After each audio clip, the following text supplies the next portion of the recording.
No more Mr. Nice Guy. Boris stands his ground with Biden to end tariffs on steel and aluminium. Brexit. Britain is losing its patience with the US as the trade row between the two nations continues to worsen by the day.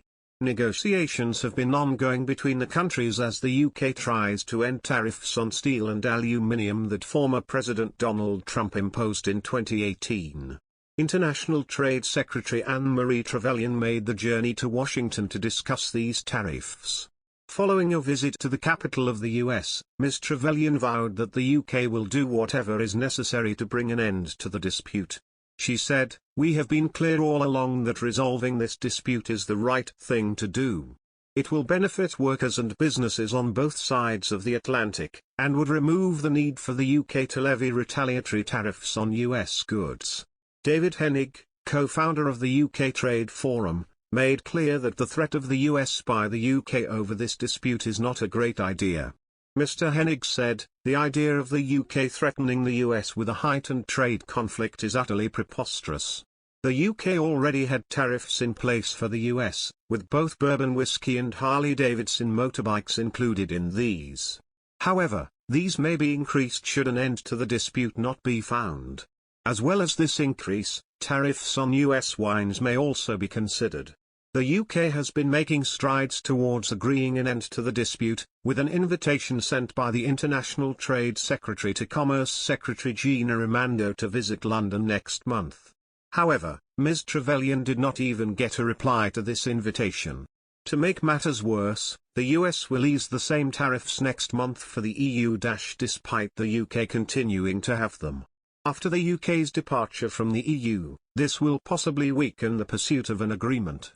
But the pressure is very much on for the government to come up with a deal, with the opposition disappointed that no deal has been agreed in Washington.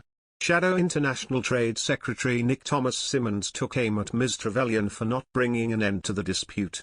Mr. Thomas Simmons said, "Time is running out." He added the government must stop letting down our steel communities.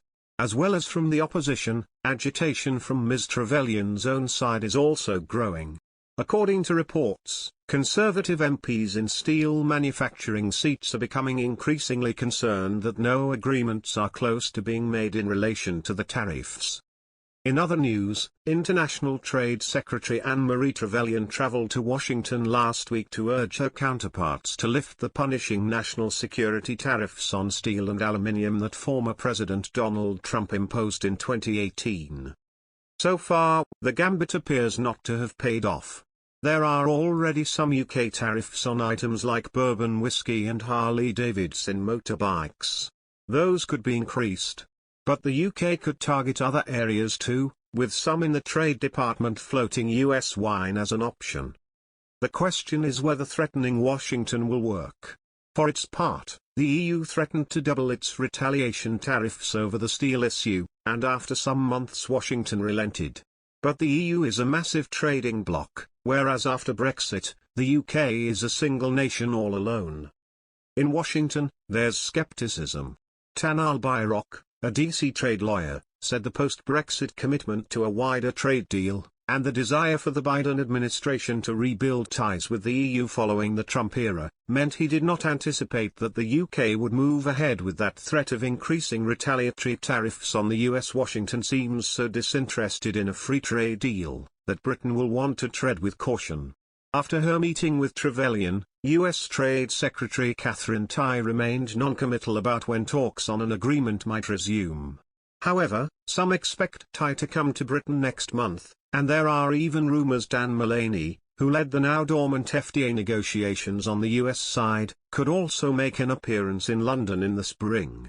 Despite hoping to leave Washington with a timetable for the steel negotiations to begin, Trevelyan didn't even get a response to her invitation for Commerce Secretary Gina Raimondo to visit London next month to discuss the issue further. She is said by UK officials to be confident, however, that the visit will go ahead. The row will become all the more fraught next month, when the same tariffs are eased for the EU, meaning the bloc will have a competitive advantage over Britain.